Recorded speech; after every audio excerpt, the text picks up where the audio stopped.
So very good evening, all the participants. Good evening, sir. Today's session is Evening, sir. going to be very, very basic because sometimes we start reading a subject, but we don't know how to proceed.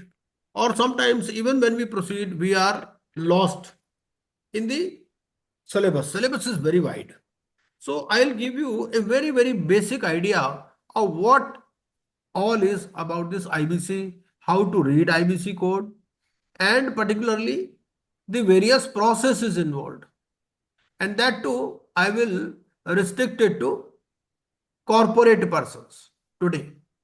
So here is my PPT. I hope it is visible. So imagine yourself that you are an insolvency professional.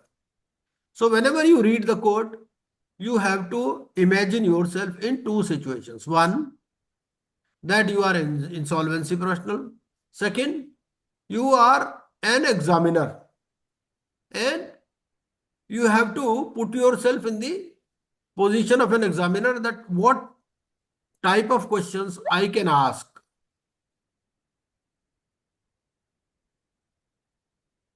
Okay. How many lectures in full course? A lot of lectures are there. There are around 30 lectures. So you are an insolvency professional and suppose a client has come to you for advice. So first question, what you will ask him? You ask him, please introduce yourself, who you are. Now client says, I am a person. Right? So both are talking in legal language.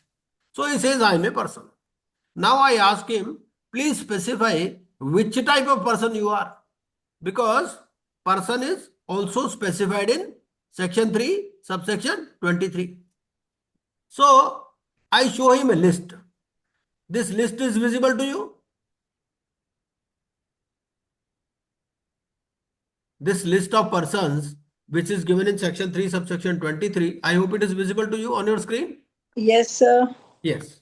So person includes an individual, Hindu undivided family, company, trust, partnership, LLP, and any other entity established under a statute, and includes a person resident outside India. And person resident in India shall have the meaning as assigned to such term in clause 5 of section 2 of the FEMA Act. And person resident outside India means a person other than a person resident in India. So I show him this list, that okay, now you try to identify yourself out of this list where you belong. Now next he says that I am a corporate person. Now I tell him that okay, corporate person also has a definition in IBC. So corporate persons means a company, LLP, or any other person incorporated with limited liability under any law for the timing in force. And please note that this law for the timing in force is not restricted to India. So it could be any law in force anywhere in the world, but shall not include any financial service provider. He asks me whether a corporate person and a corporate debtor are one and the same thing. I say no. Corporate debtor is different. Definition of corporate debtor is given in section 3, subsection 8. And it says corporate debtor means a corporate person who owes a debt to any person. So what indirectly it means? That corporate person could include a person who does not owe any debt. So it could be a debt-free company also. So basically, three types of persons are envisaged. Corporate person, who may or may not own any debt. Corporate debtor, who owes a debt. And third is financial service provider. Financial service provider, as you know, the name itself connotes that okay, he is providing some sort of financial services.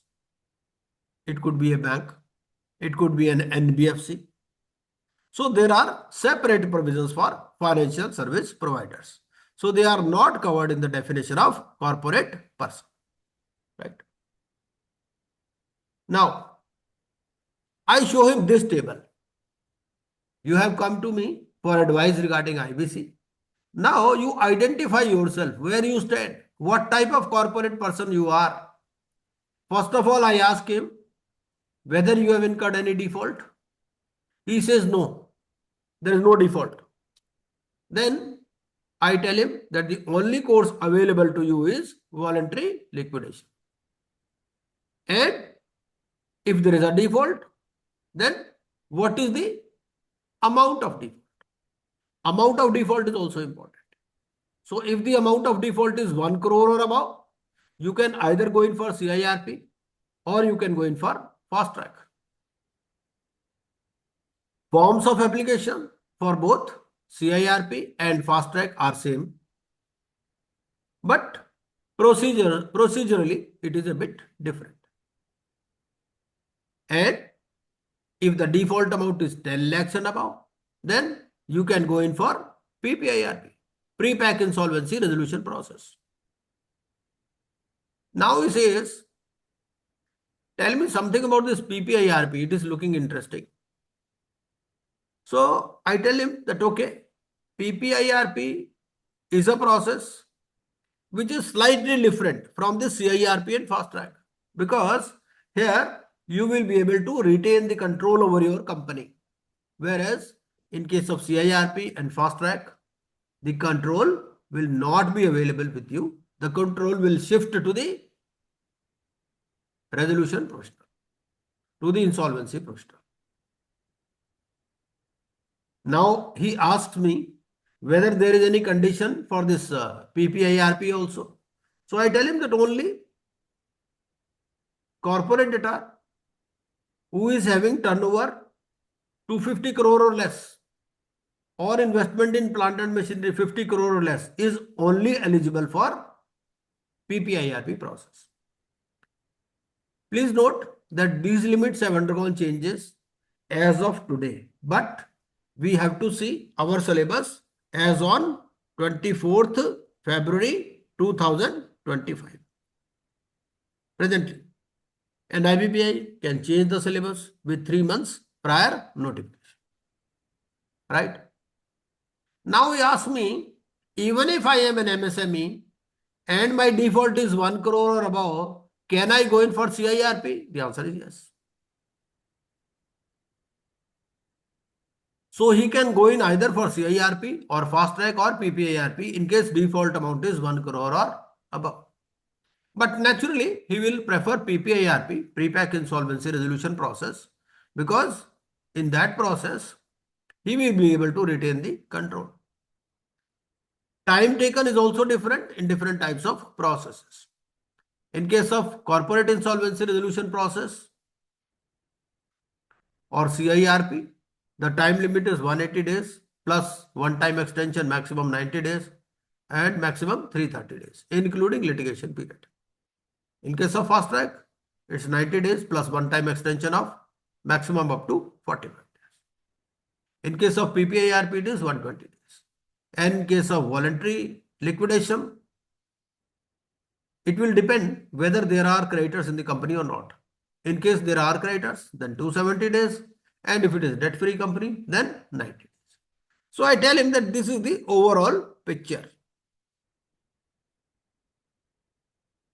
He is more interested into this MSME concept, PPIRP, because he understands that number one, the default amount is less. Secondly, he will be able to retain the control. So I tell him something about MSME limits. What are the MSME limits? So manufacturing and service, investment is 1 crore or less and turnover is 5 crores or less. In case of small company, investment is 10 crores or less and turnover is 50 crores or less. And medium, investment is 50 crores or less and turnover is 250 crores or less. That means if you have investment of more than 50 crores or turnover of more than 250 crores, you cannot go in for this PPIRP process. But you can go in for CIRP or fast track. There is no limit, right?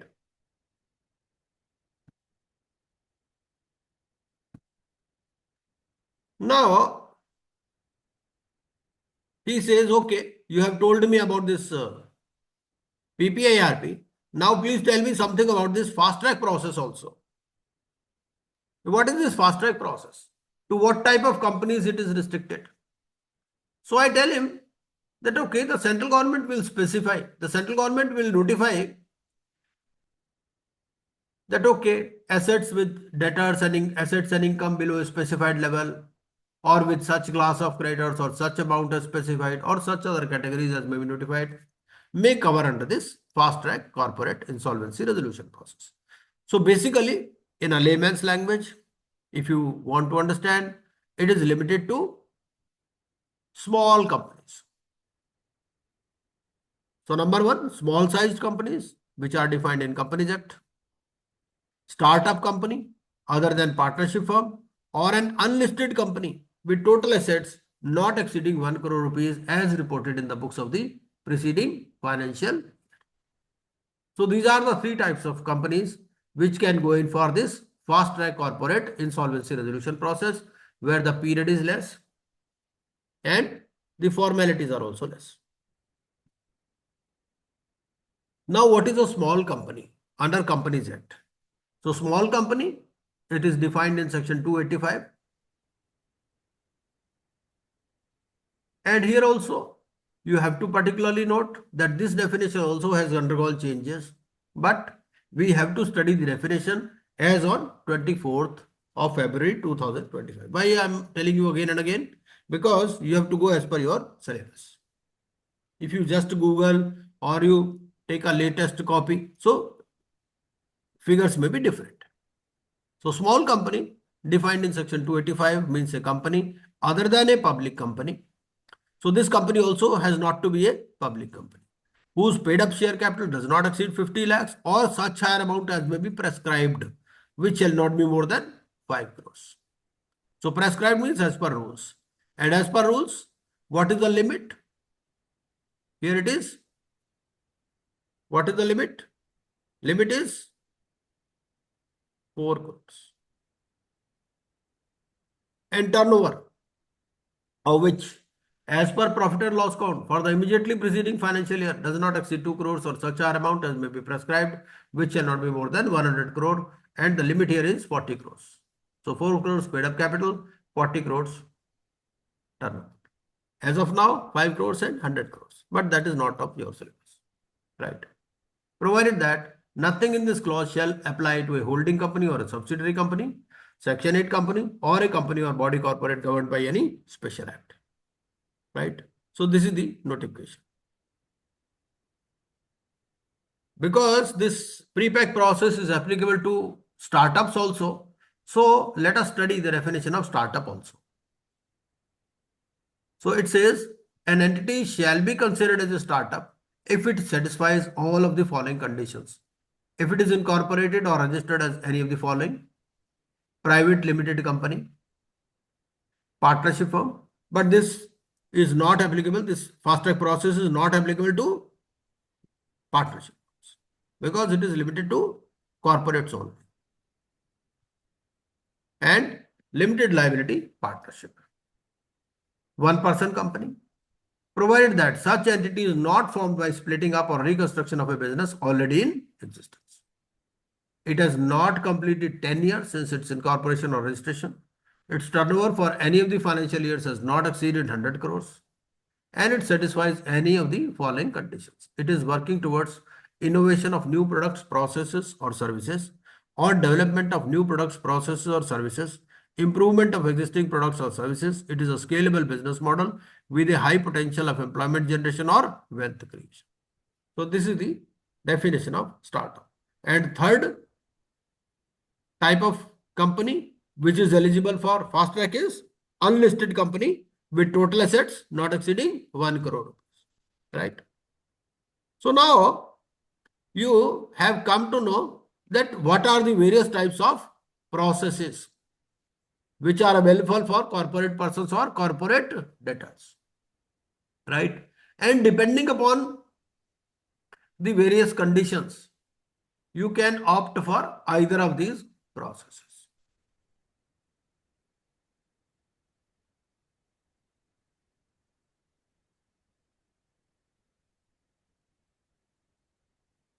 Now let us study this ecosystem of this IBC.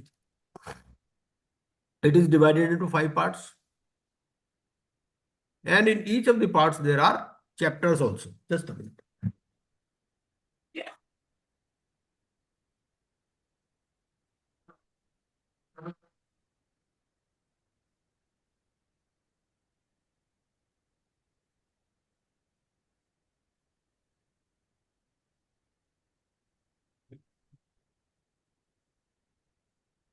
Yes. So in each of these parts, like in part 1, there are no chapters, preliminary, only section 1 to 3 are there. So the definitions which are given in part 1, they apply to the whole of the code. Then each part has got definitions. Part 2, it has various chapters and various sections. Third, part 3, part 4, part 5, and schedules, 1 to 12 schedules. So this is the brief of this IBC, entire IBC. Now let us see how the things operate in IBC. There is a central government, on one side, and then there is the Supreme Court. So both are running parallelly. Apex Court can overrule any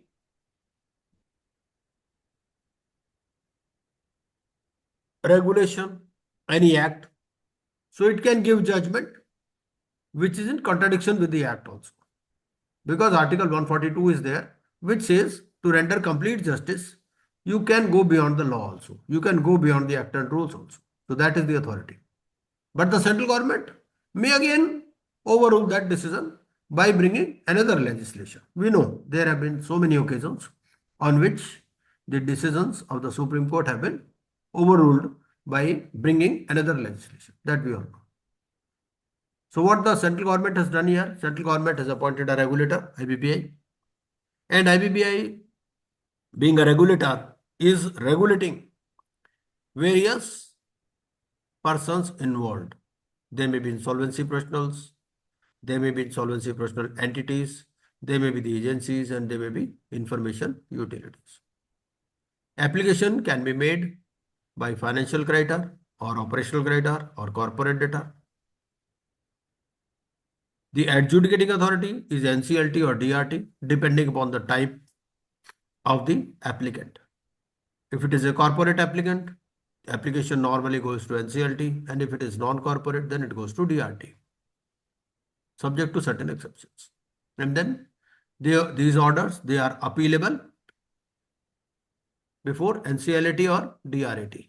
Orders of NCLT are appealable to NCLT, and orders of DRT are appealable to DRT. And then ultimately the appeal lies to Supreme Court.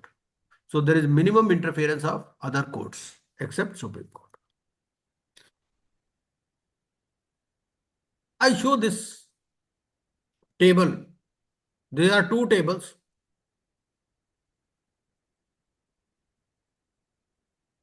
Different dishes are served to you. You are served chapati, you are served dal, sabji, and raita.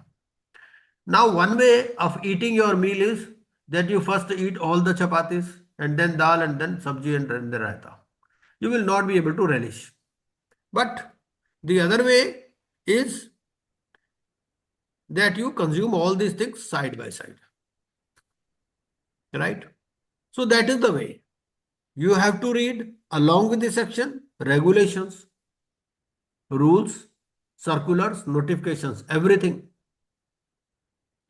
Now here the real challenge comes, because if you buy a book, you will not find cross-referencing there. So what we have done is, for your ease of reference, we have given it on our website also, carkgupta.com. So even if you are not our student, then also you can download it from this website. But if you are our student, so you will be given an added advantage that it will be editable. So we will give you it in the form of a PPT, which you can edit also. Besides that, we will provide you online tests also for practice. We will provide you Excel chart for memorizing various forms, procedural aspects. And what you are expected to have, you are expected to have a copy of the bare code, and preferably you will be attending through a laptop. Now, who can file an application, particularly in case of corporates. If you have given a loan to a company and that company is not paying you back, so you are considered to be a financial creditor. If you are a home buyer, then also you are considered to be a financial creditor. So a financial creditor singly or jointly can file the application. And then there are special conditions in case of home buyers. And these applications can be filed in case of CIRP and fast track. An operational creditor, in case there is no dispute, because one more thing we have to remember that in IBC it is not a recovery mechanism. So in case there is no dispute, after issue of demand notice, an operational creditor can also file an application. A corporate debtor can also file the application. The person who has incurred the default, who has done the default, he can also file the application in case of CIRP, fast track or PPIRP.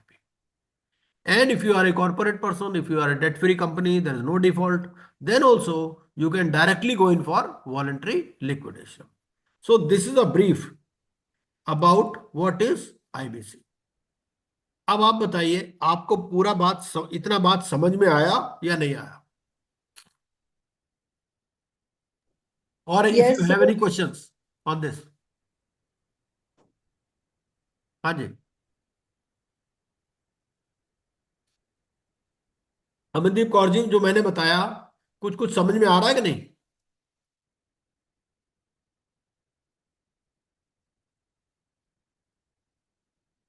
Amandeep Kaur Gill, Yes, sir. सब कुछ समझ में आया, आ सब रहा है कुछ ना? क्लियर है. हाँ Yes, हाँ, yes, sir. ठीक है जी.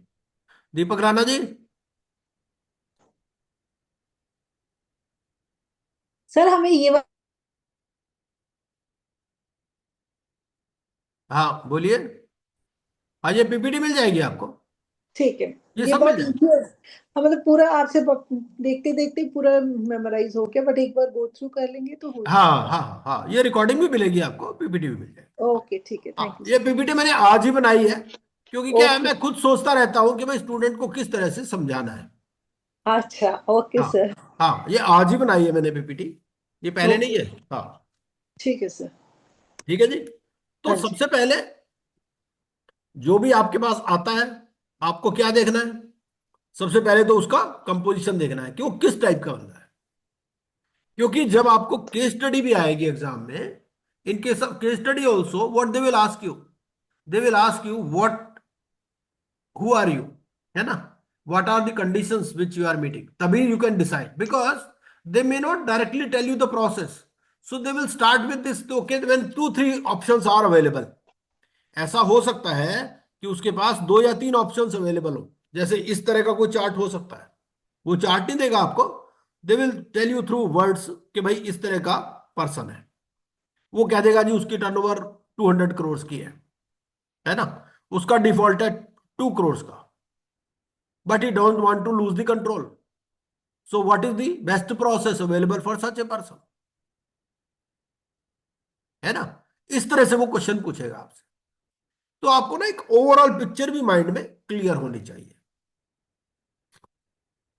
ओके, तो इससे बेसिक बेसिक आइडिया आपको हो गया किस तरह से आपको पढ़ना है. अब चलिए, सर सर यस, एक लिटिगेशन, हेलो हाँ बोलिए बोलिए. सर, एक लिटिगेशन वाला स्लाइड वापस चला चला दीजिए ना. कौन कौन लिटिगेशन सी वाला? कोर्टशिप इन्वॉल्व है? कौन सा लिटिगेशन वाला?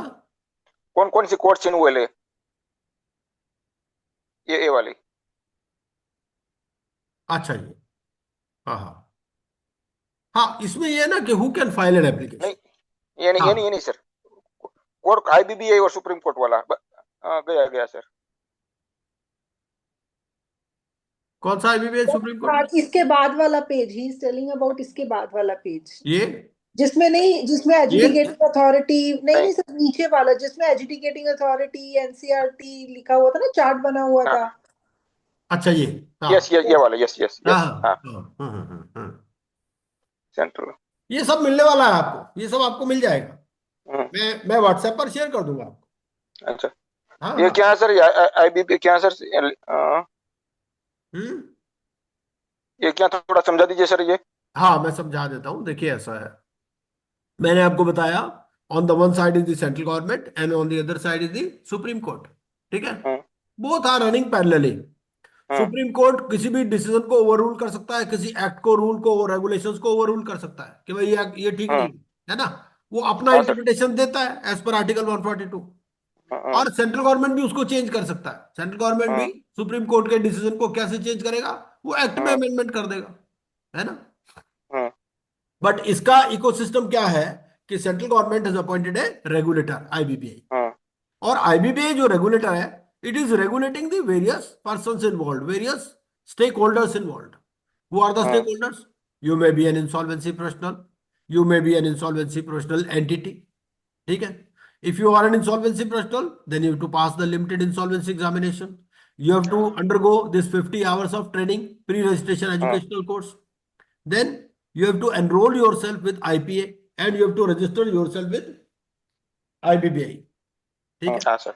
and you can assume different roles. You can be IRP, you can be RP, you can be liquidator, you can be bankruptcy trustee, you can be authorized representative, you can be administrator, right? Hmm, Now agencies, there are various agencies. IPA promulgated by the three institutes, triple IP, ICI.in, IPAI, CMAI.in, and ICS okay okay sir. IIIP.com. So these are the various agencies. Now these agencies, they are monitoring both the insolvency professionals also, and they are also being monitored by IBBI, right? Hmm, Similarly, information utilities are there. They are also being regulated by IBBI. So hmm, all, if you have to work, you have to obtain registration from IBBI.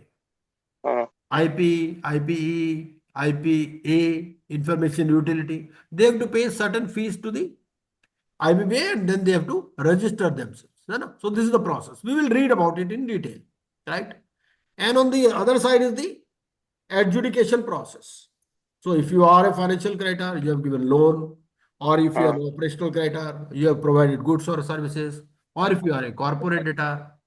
So in all these cases, you can file an application before NCLT, right? Or DRT depending upon your constitution.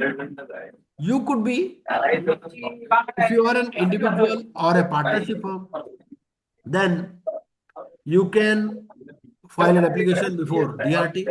But if you are a corporate, MVS Kumar ji please mute कर लीजिए अपने को। हाँ, so if you are a corporate person or a corporate debtor, then you can file an application before NCLT, and these are appealable before NCLT or DRT, right? And हाँ ultimately to Supreme Court. ये था हाँ इसके बारे में, ठीक है। हाँ सर, सही सही, हाँ सर। ओके, अब हम चलते हैं, एक मिनट।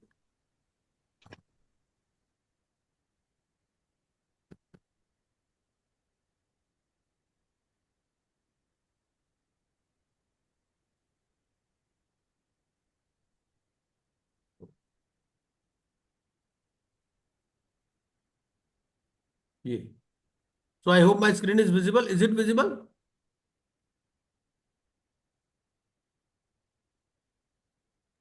Yes, sir. ये है ना, तो you are seeing an index here, index नजर आ रहा है आपको, topic start from end to. So इसमें क्या नजर आ रहा है आपको? अब आप ये देखिए, एक मिनट, मैं इसको ना दोबारा से शेयर, ये,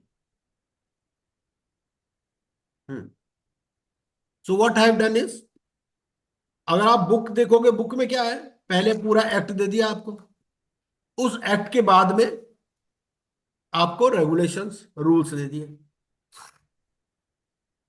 अब यहां पर क्या है, पहले तो हमने स्लाइड्स, जैसे पहली 5 स्लाइड्स है, पहली 5 स्लाइड्स में तो सिर्फ इंट्रोडक्शन यही है, स्लाइड्स ही है, ठीक है। ये देखिए, ये स्लाइड्स आ गई, ये, अब आप देखिए इसमें, ये यहां आ गया आपका इंट्रोडक्शन 5 to 10। इंट्रोडक्शन में आपके पास सेक्शन 1 to 3 आ गए, फिर आपका आ गया, जैसे मैंने आपको बताया, different processes, insolvency, resolution and liquidation for corporate persons. ये कहां पर कवर्ड है आपका, ये आपका सेक्शन 5 से चलता है और ये चला जाता है आपका 32A तक, ठीक है। 4 से चलता है, बल्कि सेक्शन 4 से आता है ये पार्ट 2 जो है, सेक्शन 4 से लेकर 32A तक। अब हमने क्या किया, एक्ट पढ़ लिया। अब एक्ट के साथ में हमारे को इसकी मशीनरी भी पढ़नी है, ठीक है ना। वो मशीनरी क्या है, रूल्स और रेगुलेशंस। तो हमने क्या किया, इसके साथ में ही आपको रेगुलेशंस दे दिए यहां पर, 56 to 160 ये रेगुलेशंस दे दिए और यहां पर दे दिए रूल्स इसके, ठीक है। तो ये प्रोसेस हो गया। एक प्रोसेस लिक्विडेशन प्रोसेस है। अब हमने क्या किया, इसको प्रोसेस वाइज डिस्ट्रीब्यूट कर दिया, क्योंकि प्रोसेस वाइज ही आपको पढ़ना है। अब ऐसा तो है नहीं कि पहले आप खाली सेक्शन सेक्शन पढ़ लें, तो आपको समझ में ही नहीं आएगा। तो सेक्शन के साथ में ही आपको रूल्स और रेगुलेशंस मिला मिला करके पढ़ने हैं। वो हमने क्या किया, यहां क्रॉस रेफरेंसिंग दे रखी है। अब जैसे मान लीजिए सेक्शन 4 है, ठीक है, ये नजर आ रहा होगा आपको स्क्रीन पर, है ना, ये विजिबल है, visible yes sir, yes sir, visible है। हाँ हाँ। अब जैसे सेक्शन 4 है, सेक्शन 4 के साथ आपको क्या पढ़ना है, इसके रेगुलेशंस पढ़ने हैं, रेगुलेशन 1 और 2। तो हमने क्या किया, यहां पर आप क्या करोगे, ये कंट्रोल के साथ में आप इसको एंटर करोगे, तो ये आपका रेगुलेशन खुल जाएगा यहां पर, ठीक है। अब बुक से पढ़ने में क्या होगा, बुक में अगर आप सेक्शन 4 देखोगे तो आपको वहां पर ये लिखा हुआ नहीं कि कौन सा रेगुलेशन है साथ में। तो अब दो तरीके हैं, अगर आप बुक से पढ़ रहे हो, या तो उसके ऊपर आप लिख लो रेगुलेशन 1 और 2। अगर आप ऑनलाइन पढ़ते हो तो इससे आराम से पढ़ सकते हो, कोई दिक्कत नहीं। और अगर आपको दोबारा सेक्शन 4 पर जाना है तो आपको क्या करना है, ये लास्ट व्यूड पर चले जाना है आपको। यहां गए आप और यहां लास्ट व्यूड पर चले गए, तो लास्ट व्यूड पे जाने पे आपको दोबारा ये सेक्शन 4 पर ले जाएगा। कभी नहीं भी ले जाता ये, जनरली एक बार में क्लिक करता है ये। और अगर नहीं भी गया तो आप फिर सेक्शन 4 पे चले जाओ, पर्सनली चले जाओ। अगर कोई इफ यू आर लॉस्ट तो आप क्या है, कंट्रोल होम पर चले जाओ और होम के थ्रू दोबारा भी जा सकते हो, कोई इशू नहीं है। वो एक दो बार जब आप पढ़ोगे तो आपको समझ में आ जाएगा, ठीक है। अब मैं आपको बेसिकली एक इसके बारे में आइडिया हो गया आपको कि किस तरह से पढ़ना है आपको। ऐसा भी कोई हो सकता है कि जिसमें सेक्शन के साथ में you don't have the rules, ठीक है। जैसे rules are same for CIRP and fast track process, ठीक है। चाहे सीआईआरपी प्रोसेस हो चाहे फास्ट ट्रैक प्रोसेस हो, दोनों के लिए एक ही रूल्स है, रेगुलेशंस अलग अलग है। अब जैसे लिक्विडेशन प्रोसेस है, लिक्विडेशन प्रोसेस में रूल्स नहीं है, सिर्फ रेगुलेशंस है। वो सारा यहां पर हमने दिया हुआ है, यहां से आप देखोगे तो समझ में आ जाएगा, एक प्रोसेस के साथ में ही दिया हुआ है, ठीक है। ऐसे जैसे प्री पैक है, प्री पैक दे दिया, उसके नीचे रेगुलेशंस और रूल्स दे दिए। फिर फास्ट ट्रैक आ गया, फास्ट ट्रैक के सेक्शन हो गए इस तरह से, ठीक है। तो ये इंडेक्सिंग आपको समझ में आ गई, पूरा कैसे देखना है इसको, कैसे करना है, ये क्लियर है। अब हम एक काम करते हैं, थोड़ा सा आज ना कुछ एप्लीकेशंस को देखते हैं, उससे ज्यादा क्लैरिटी आएगी, ठीक है। जस्ट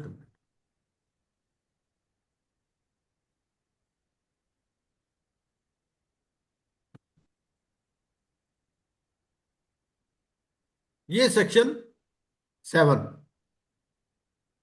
ठीक है, एक मिनट।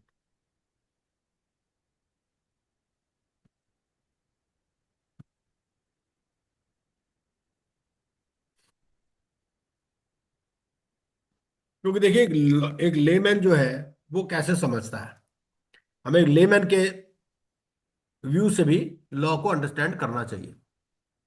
मैं एक आदमी आया, उसको मतलब नहीं है क्या आईबीसी कोड है क्या नहीं, वो तो कहता है जी मैंने लोन दिया था कंपनी को, कंपनी मेरे पैसे वापस नहीं कर रही, अब आप मुझे बताओ, आप प्रोफेशनल हो, कि मुझे क्या करना चाहिए। वो तो ऐसे ही बात करेगा आपसे, है ना। उसको तो कोई मतलब नहीं है कि क्या लॉ है क्या नहीं। Just a minute. तो ये स्क्रीन नजर आ रही होगी आपको, यस सर, आ रही है। हाँ। सेक्शन 7, सेक्शन 7 क्या कहता है, सेक्शन 7 कहता है कि financial creditors, section 7 allows financial creditors to initiate CIRP against a corporate debtor. ठीक है। अब आप मुझे बताइए कि whether corporate debtor and corporate person are one and the same thing, या कुछ डिफरेंस है दोनों में। मैंने बताया था अभी थोड़ी देर पहले आपको, कॉर्पोरेट डेटर और कॉर्पोरेट पर्सन एक ही बात है या अलग अलग है, और अगर अलग अलग है तो क्या डिफरेंस है? सर कॉर्पोरेट पर्सन के ऊपर कोई डेट नहीं होता, और हाँ, और corporate person is a wider definition, wider it may और मे नॉट इंक्लूड डेट। ठीक है। लेकिन जो कॉर्पोरेट डेटर है वो तभी है कॉर्पोरेट डेटर है जिसने डेट है, डेट ड्यू है और उसने पेमेंट नहीं किया, वो कॉर्पोरेट डेटर है। ठीक है। अब कंपनी है, बैंक ने लोन दिया कंपनी को, कंपनी पेमेंट नहीं कर रही, क्या ऑप्शन है? सेक्शन 7 है। अब मैंने एक और भी बात बताई थी कि होम बायर भी जो है, होम बायर भी एक टाइप का फाइनेंशियल क्रेडिटर है। तो होम बायर भी अगर एप्लीकेशन लगाएगा तो वो भी सेक्शन 7 में एप्लीकेशन लगाएगा। अच्छा, अब इसको रिवर्स कर दीजिए सिचुएशन को। एक बैंकर है, ठीक है। अब बैंकर ने किसी से काम करवाया, किसी कॉन्ट्रैक्टर से, ठीक है, 2 करोड़ रुपए का काम कराया, बैंक पैसे नहीं दे रहा, तो क्या आप आईबीसी में जा सकते हो?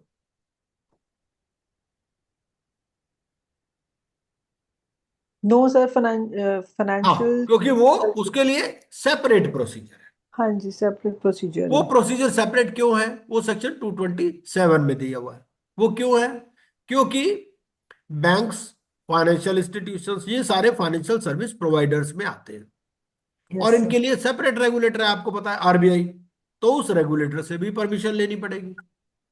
ठीक है। लेकिन इन केसेस में किसी रेगुलेटर से परमिशन नहीं लेनी है। एक और केस लेते हैं। दो लोग हैं, एक के पास लैंड है, दूसरे के पास कंस्ट्रक्शन का एक्सपीरियंस है। वो कहते हैं भाई देखो ऐसा है, हम दोनों जने मिल जाते हैं और दोनों जने मिलके कंस्ट्रक्शन करते हैं। मेरे पास लैंड है और तुम्हारे पास कंस्ट्रक्शन का एक्सपीरियंस है, दोनों कुछ पैसे भी मिला देंगे, तो चलो कंस्ट्रक्शन करते हैं। और कंस्ट्रक्शन करने के बाद में जो भी फ्लैट्स बनेंगे आधे आधे बांट लेंगे। ठीक है। मेरी लैंड बेकारी पड़ी है, मेरी लैंड भी फ्लैट्स बन जाएंगे तो यूज हो जाएगी, मेरे पास बनाने के पैसे नहीं है, तुम्हारे पास पैसे भी हैं, तुम्हारे पास एक्सपीरियंस भी है। अब उनमें कोई हो जाता है बाद में डिस्प्यूट, तो क्या वो आईबीसी में जा सकते हैं? क्योंकि देखो रियल लाइफ सिचुएशंस तो ऐसी आने वाली है आपके पास, और एग्जाम में भी कई बार ऐसा चीजें पूछने वाला है वो। तो बेसिकली आपको ये देखना है कि वो लोन की नेचर का है या नहीं, या वो इक्विटी के नेचर का है। जो मैंने एग्जांपल दिया आपको वो इक्विटी के नेचर का है, दोनों पार्टनर ज्यादा लग रहे हैं, है ना, उसमें लोन वाली बात नहीं है। ये कौन से केसेस यहां पर कवर्ड है? जहां पर आपने लोन दिया हुआ है। तो under the insolvency and bankruptcy code section 7 allows financial creditors to initiate CIRP against a corporate debtor in case of default. Default भी होना चाहिए और कॉर्पोरेट डेटर भी होना चाहिए। अब देखिए क्या है एलिजिबिलिटी, क्या है? Any financial creditor to whom a financial debt is owed. ठीक है। इसमें कौन आ जाएंगे फाइनेंशियल क्रेडिटर में? बैंकर्स आ जाएंगे, फाइनेंशियल इंस्टीट्यूशंस आ जाएंगे। अब इसमें अलग अलग तरह के लोन होते हैं, सिक्योर्ड हो सकता है, अनसिक्योर्ड हो सकता है, इंस्टीट्यूशनल लेंडर्स हो सकते हैं, बैंक्स, फाइनेंशियल एनबीएफसी वगैरह। ठीक है। होम बायर्स भी आ जाएंगे, तो they are also deemed as financial creditors.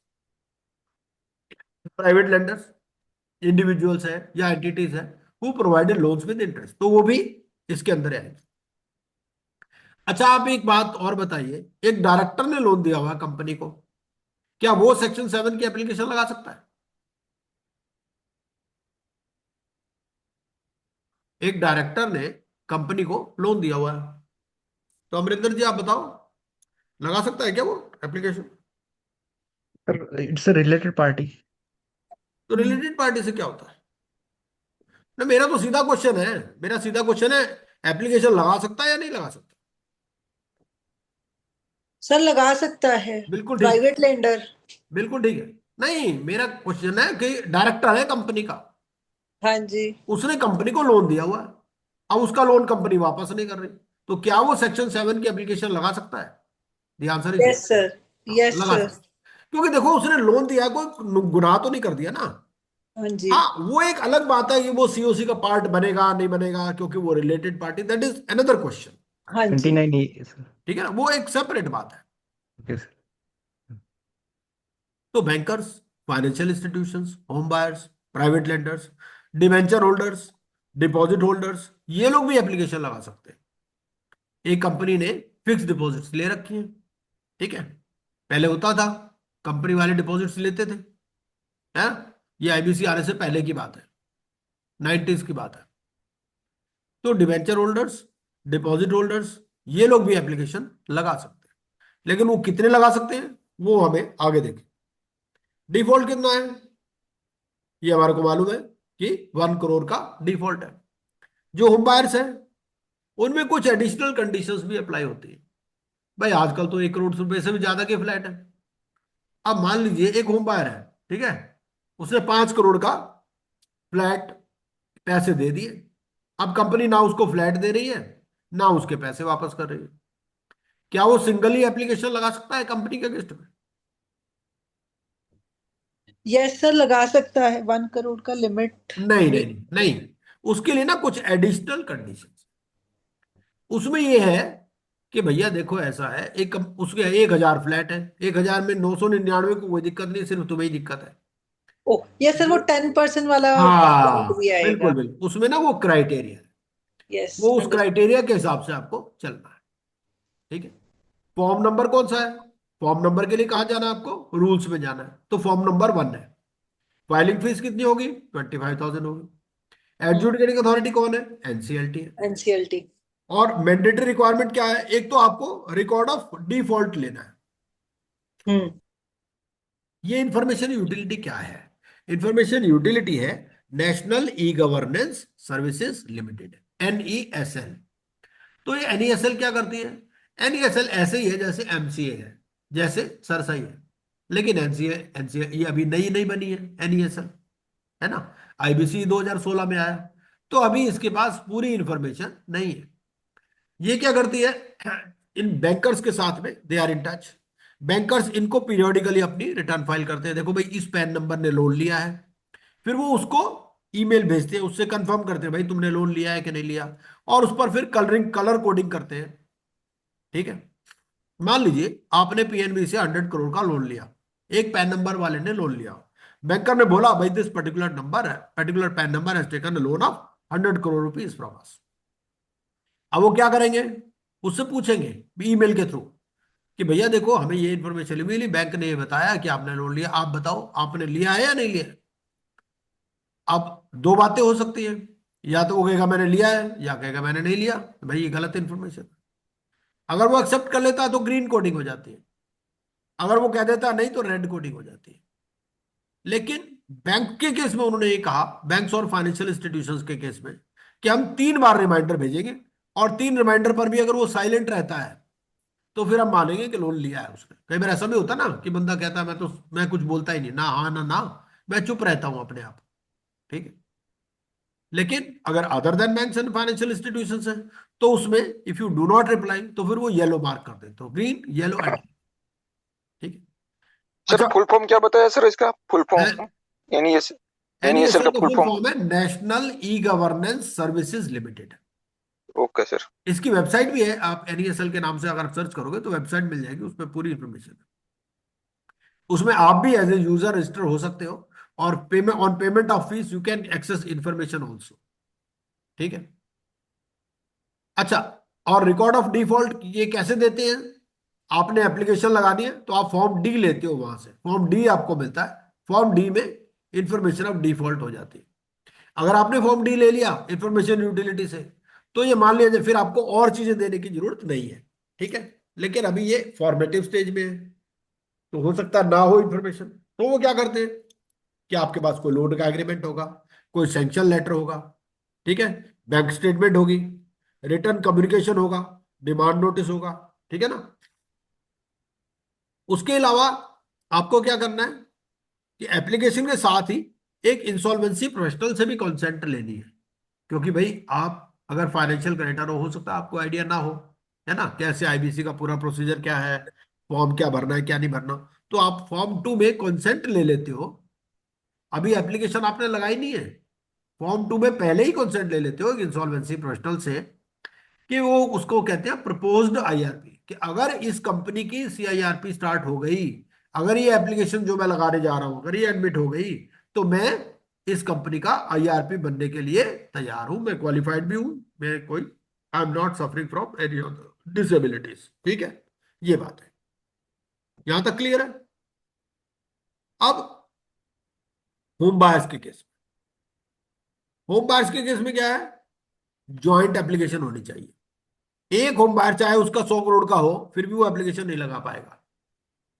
उसके क्या है कि must file jointly by at least 100 allottees और 10% of the total number of allottees in the same real estate project which ever is less. ठीक है, और bankers and financial institutions reliance on information utility records. ठीक है, अब एक बार ये application admit हो गई तो क्या होता है, एक मॉरेटोरियम लग जाता है। आज हम बेसिक बेसिक बातें पढ़ रहे हैं, उसके बाद जो नेक्स्ट सेशन होगा उसमें सेक्शन वाइज स्टडी करेंगे। अभी हम बेसिक बेसिक बातें पढ़ रहे हैं, ताकि कुछ लोगों ने पहले भी पढ़ा हुआ है, कुछ लोगों ने सेक्शन 10 12 तक पढ़ा हुआ है, तो कि उनको तो जो वो ज्यादा रिलेट कर पाएंगे इससे मेरे हिसाब से। ठीक है, तो मॉरेटोरियम लग जाता है। मॉरेटोरियम क्या कहता है, मॉरेटोरियम में कहता है कि भाई देखो ऐसा है, मॉरेटोरियम ऐसा ही है जैसे एक पेशेंट को आईसीयू में ले जाते हो, तो आईसीयू में ले जाते हो उसको डिस्टर्ब नहीं करते ना, है ना, तो इसी तरह से कोई भी एक्शन उसके अगेंस्ट में नहीं हो सकता फॉर द टाइम भी। डायरेक्टर के अगेंस्ट में एक्शन हो सकता है, कंपनी के अगेंस्ट में एक्शन नहीं हो सकता। ठीक है, प्राइवेट लेंडर्स, प्राइवेट लेंडर्स में क्या है, प्राइवेट लेंडर में ज्यादा प्रॉब्लम आती है। तो आपको ये प्रूव करना है फाइनेंशियल क्रेडिटर में कि लोन है और इसका कमर्शियल इफेक्ट ऑफ बोरोइंग है, यूजुअली इन्वॉल्विंग इंटरेस्ट और टाइम वैल्यू ऑफ मनी। तो एप्लीकेशन प्रोसेस क्या होगा इसमें, सबसे पहले तो डिफॉल्ट होगा, the debtor fails to pay a debt of at least 100 crore, 1 crore. ठीक है, अब क्या आपको यहां नोटिस देना है, यहां नोटिस देने की जरूरत नहीं है, लेकिन आप जो एप्लीकेशन फाइल कर रहे हो उसकी कॉपी देनी है आपको कॉर्पोरेट डेटर को।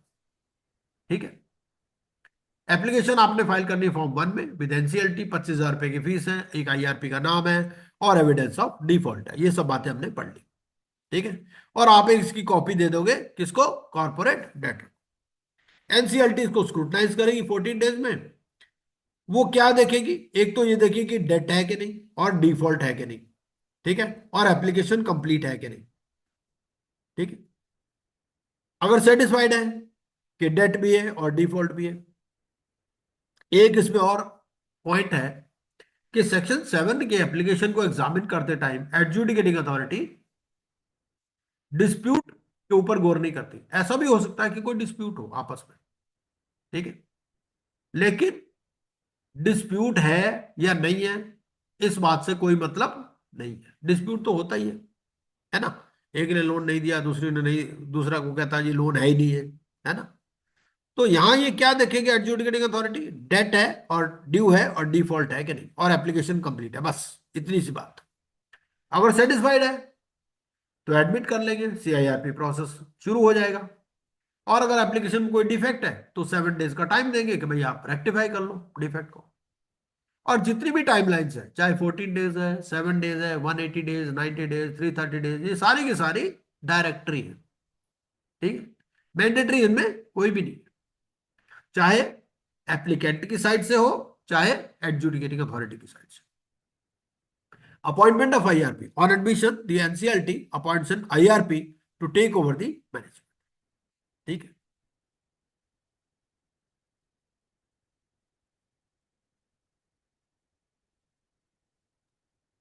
सर सर तो यहाँ पे जो आईआरपी होगा वो फॉर्म 2 वाला ही होगा? हाँ फॉर्म 2, हाँ हाँ हाँ फॉर्म 2। Okay sir. और इसमें कोई अगर असाइनी भी है, कई बार ऐसा भी होता है कि आपने मान लो लोन दिया हुआ है अब आप सोचते हो यार मैं कहाँ इस सब झगड़े में पड़ता रहूंगा, आप अपना डेट दूसरे को असाइन कर देते हो। ठीक है, बहुत सारी एसेट मैनेजमेंट कंपनीज होती हैं, एसेट रिकंस्ट्रक्शन कंपनीज होती हैं, उनका काम यही होता है। आपका 100 करोड़ का है, वो कहेगा भैया तुम 60 करोड़ लो, तुम साइड में हट जाओ, ठीक है, हम अपने आप कंपनी को समझ लेंगे। ठीक है, तो वो क्या करते हैं, अपना डेट असाइन कर देते हैं। तो बहुत सारे अगर केस लॉज आप देखोगे तो उसमें आएगा आपके पास एसेट रिकंस्ट्रक्शन कंपनी, उन्होंने ओरिजिनली लोन नहीं दिया होता नॉर्मली, वो क्या होता है बाद में असाइनमेंट ऑफ डेट के थ्रू एंटर कर जाते हैं। ठीक है, तो क्रेडिटर असाइनी या ट्रांसफरी भी हो सकता है किसी फाइनेंशियल कॉन्ट्रैक्ट का, तो वो क्या करेंगे, अपना असाइनमेंट या ट्रांसफर का एग्रीमेंट देंगे। ठीक है, ये फॉर्म वगैरह के बारे में हमने पढ़ ही लिया, रिकॉर्ड ऑफ डिफॉल्ट हमने पढ़ लिया, आईआरपी का नाम आपको देना है, फॉर्म 2 में देना है, सर्विस ऑफ नोटिस आपने कॉपी ऑफ द एप्लीकेशन किसको देनी है, कॉर्पोरेट डेटर को देनी है उसके रजिस्टर्ड ऑफिस पर, और आईबीबीआई को देनी है बिफोर फाइलिंग। ठीक है, ये पूरा प्रोसेस एनसीएलटी स्क्रूटनाइज करेगा 14 डेज के अंदर, अगर कोई डिफेक्ट है तो 7 डेज, फिर वो एडमिट कर लेंगे। ठीक है, अदरवाइज रिजेक्ट। और एनसीएलटी, एनसीएलटी ने जो डिसीजन लिया उसके बारे में भी बताएंगे, किसको, क्रेडिटर और डेटर को, with in 7 days of the order. ठीक है, अच्छा एक बात और, आपने एप्लीकेशन लगा ली, अभी एडमिट नहीं हुई, तो क्या विड्रॉ हो सकती है, द आंसर इज यस, तो विड्रॉ भी हो सकती है। दो चीजें हैं, एक जब एडमिट हो गई तो विड्रॉ हो सकती है कि नहीं, उसके लिए डिफरेंट प्रोसीजर है। अभी हम बात कर रहे हैं कि आपने एप्लीकेशन लगाई, अभी एनसीएलटी ने एडमिट नहीं की, क्या उस एप्लीकेशन को विड्रॉ कर सकते हो, मान लो आपको पेमेंट मिल गई, भाई आपका कंपनी पैसे नहीं दे रही थी, जैसे ही आपने एप्लीकेशन लगाई कंपनी ने आपको पेमेंट कर दी, तो आप एप्लीकेशन विड्रॉ कर सकते हो। तो an applicant application can be withdrawn by the applicant before it is admitted by the NCLT. ठीक है, अगर कोई वाइंडिंग अप पिटीशन है तो भी आपको एनसीएलटी को उस बारे में बताना। ठीक है, तो ये था हमारा प्रोसेस रिगार्डिंग सेक्शन 7 एप्लीकेशन। अब हम एक देख लेते हैं कि अगर कोई ऑपरेशनल क्रेडिटर है वो अगर एप्लीकेशन लगाता है तो उसका क्या प्रोसेस है। ठीक है,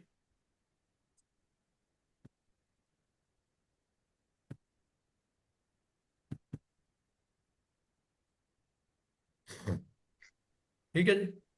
तो एक ऑपरेशनल क्रेडिटर, पहली बात तो ऑपरेशनल क्रेडिटर कौन है, ऑपरेशनल क्रेडिटर है जिसने गुड्स या सर्विसेज सप्लाई की है, या कोई एम्प्लॉय है, या कोई सप्लायर है, इवन जो गवर्नमेंट डिपार्टमेंट है सारे, ये भी सारे के सारे ऑपरेशनल क्रेडिटर में आते हैं।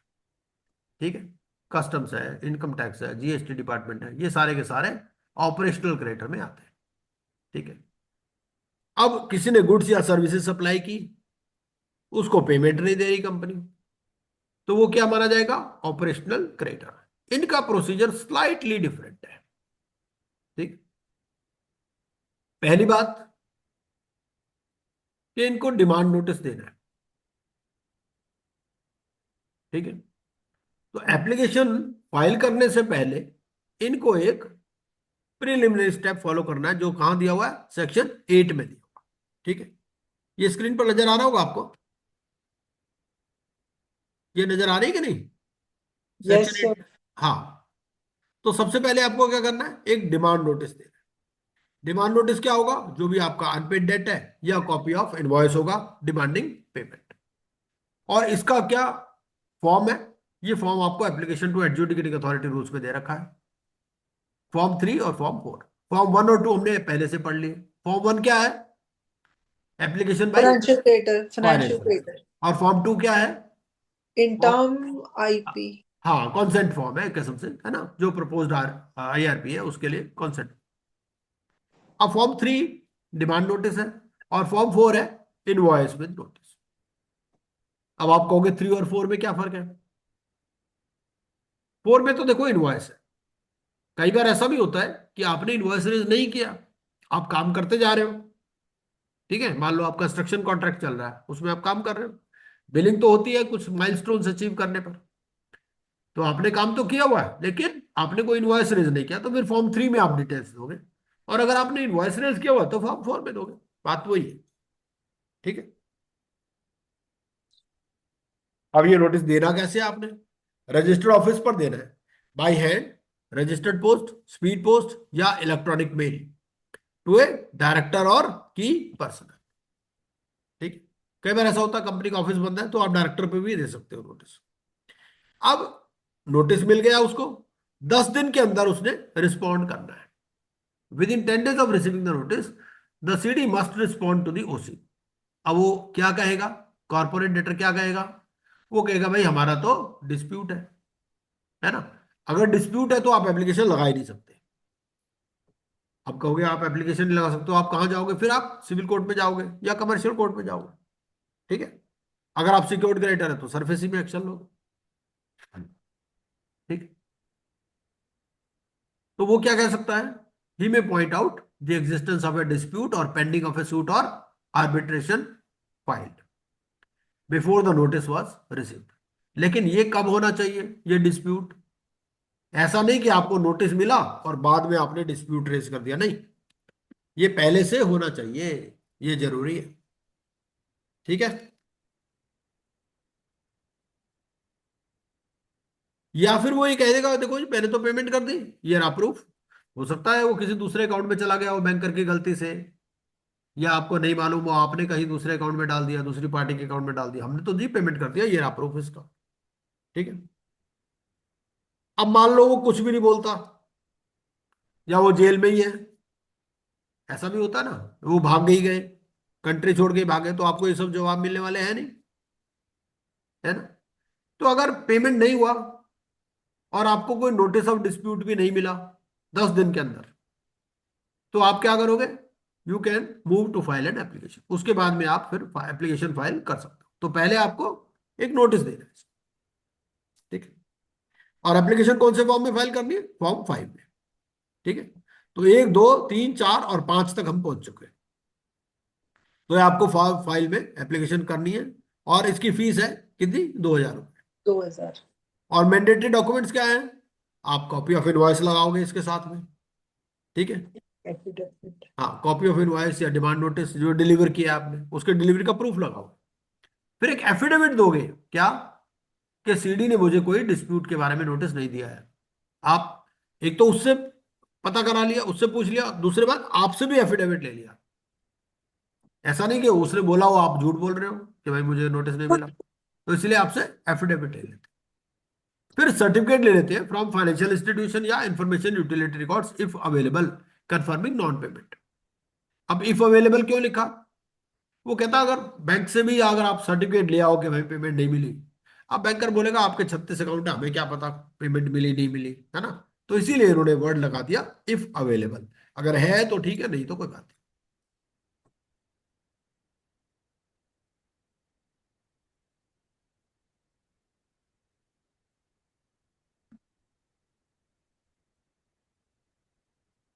अच्छा, क्या आईआरपी का नाम देना जरूरी है, यहां पर वर्ड लिखा मे।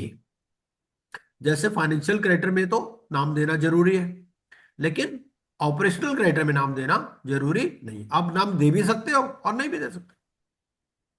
अब ये क्या आप होगा क्या, अगर आप नाम नहीं दोगे तो नॉर्मली क्या होता है, आईबीबीआई पैनल शेयर करता है विद एनसीएलटी और उसमें से अपॉइंटमेंट कर देते हैं।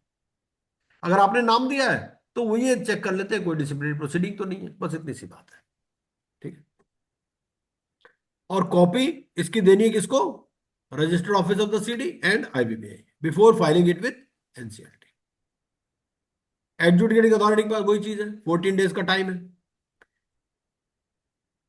एडमिशन कब होगा, अगर एप्लीकेशन कंप्लीट है, डेट अनपेड है, नोटिस डिलीवर्ड है, no notice of dispute is received and no disciplinary proceedings are pending, ठीक है ना।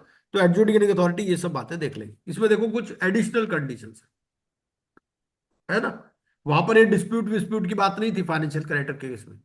उन्होंने तो देखा डिफॉल्ट है और एप्लीकेशन कंप्लीट है, बस एप्लीकेशन एडमिट। यहां क्या देखना है, यहां देखना है कि नोटिस भी डिलीवर हुआ कि नहीं हुआ, डिस्प्यूट के बारे में तो कुछ नहीं पता चला या कोई, ये सब बातें। और अगर एप्लीकेशन इनकम्प्लीट है, पेमेंट हो गई, notice was not delivered, dispute exist करता है या पेंडिंग प्रोसीडिंग्स है, तो फिर रिजेक्ट कर देंगे। बिफोर रिजेक्शन 7 डेज का टाइम, ठीक है। और CIRP कमेंस हो गई from the date of application, ठीक है। ये भी क्लियर है। Yes sir. तो हमने दो देख लिए, फाइनेंशियल क्रेडिटर और ऑपरेशनल क्रेडिटर।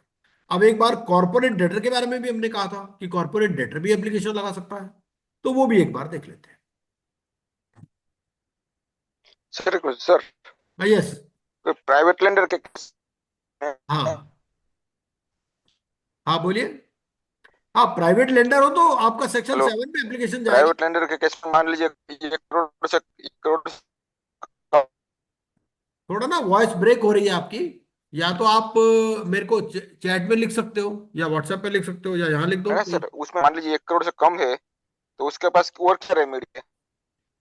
हाँ, 1 करोड़ से कम है तो कोर्ट में जाएगा ना, 1 करोड़ से कम तो यहाँ जा ही नहीं सकता, CIRP में तो आ ही नहीं सकता। प्राइवेट लेंडर के केस में प्राइवेट लेंडर क्या, चाहे बैंकर हो वो भी नहीं जा सकता यहाँ तो, अगर 1 करोड़ से कम है तो।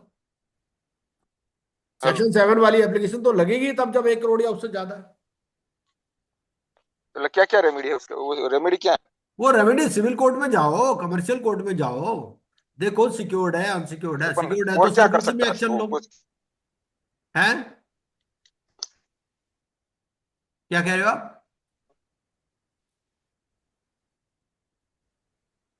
देखो, अगर 1 करोड़ से कम है, आपकी आवाज क्लियर नहीं आ रही मुझे। हम्म, अगर 1 करोड़ से कम है तो आप सिविल हम्म, कोर्ट या कमर्शियल कोर्ट्स में जा सकते हैं, यहाँ नहीं आ सकते। ओके सर, हाँ सर। अब सेक्शन 10 एप्लीकेशन देख लेते हैं। देखो, हमने सेक्शन 7 देख लिया, 8 9 देख लिया, और 10।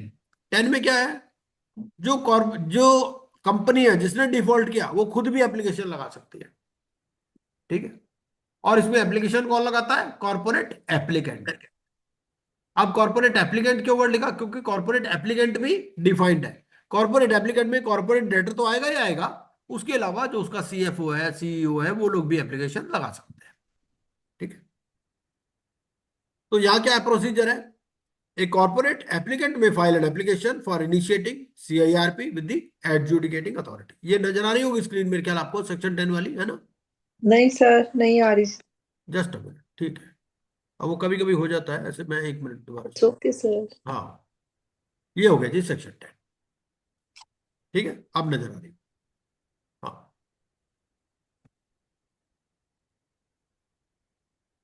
ठीक है जी, now it is visible.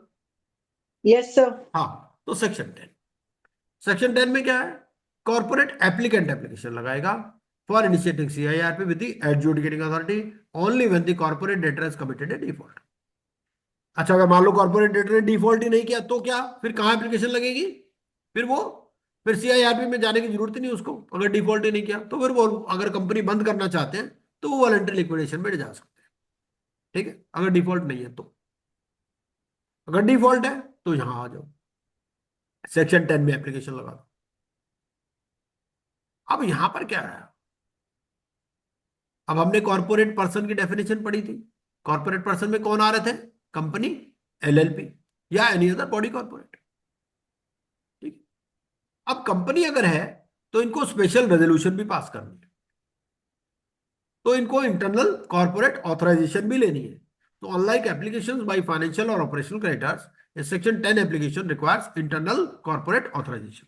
Companies के लिए आपको स्पेशल रेजोल्यूशन पास करनी है, passed by shareholders of the corporate debtor. और अगर पार्ट LLP है तो उस केस में क्या करना है? ए resolution passed by at least 3/4 of the total number of partners, ठीक है।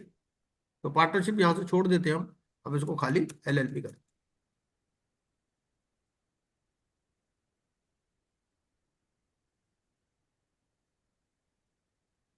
अब आप कहोगे आपने तो एक और भी बात बताई थी, क्या? Any other body corporate. तो एनी अदर बॉडी कॉर्पोरेट होगी तो उसमें क्या होगा? उसमें भी वो जो 3/4 है of the total number of जो पर्सन ऑफ गवर्निंग बॉडी, वहां पर गवर्निंग बॉडी की कॉन्सेप्ट होती है, तो वहां से आपको रेजोल्यूशन लेनी, ठीक है। फिर फाइलिंग के लिए प्रोसीजर है, आपका फॉर्म नंबर 6 के अंदर एप्लीकेशन फाइल होनी है, और फीस है इसकी 25,000। और इंफॉर्मेशन क्या लगानी है आपको यहां पर? क्योंकि खुद ही आप एप्लीकेशन लगा रहे हो तो आपको बुक्स ऑफ अकाउंट्स की इंफॉर्मेशन देनी है, कि भाई आप Yes. खुद ही एविडेंस प्रूव करोगे ना। तो information related to books of account and other specified documents, resolution professional, आपको आईआरपी का नाम देना भी मैंडेटरी है यहाँ। ठीक है। सर यहाँ पे तो अपने को वो ऑडिटेड फाइनेंशियल स्टेटमेंट्स देने हैं लास्ट 2 फाइनेंशियल हाँ ईयर्स की, बिल्कुल बिल्कुल और बिल्कुल बिल्कुल। प्रोविजनल वो जो देना आप है। फॉर्म 6 देखोगे ना, तो फॉर्म हाँ 6 जी, के हाँ। पीछे वो सारी डिटेल्स दे रखी यस सर, है। यस सर, वो हाँ। देखा था। हम्म। ठीक है सर। तो फॉर्म 2 रिटन कॉन्सेंट आपको लेनी है, और certificate of eligibility, disclosure of other proceeding, अगर वाइंडिंग ऑफ पिटिशन वगैरह को पेंडिंग है तो वो भी बता दें। और एडजुडिकेटिंग अथॉरिटी के पास वही 14 डेज का टाइम है। अगर एप्लीकेशन कंप्लीट है, कोई डिसिप्लिनरी प्रोसीडिंग नहीं है पेंडिंग, तो एक्सेप्ट कर लेंगे, अदरवाइज रिजेक्ट कर देंगे।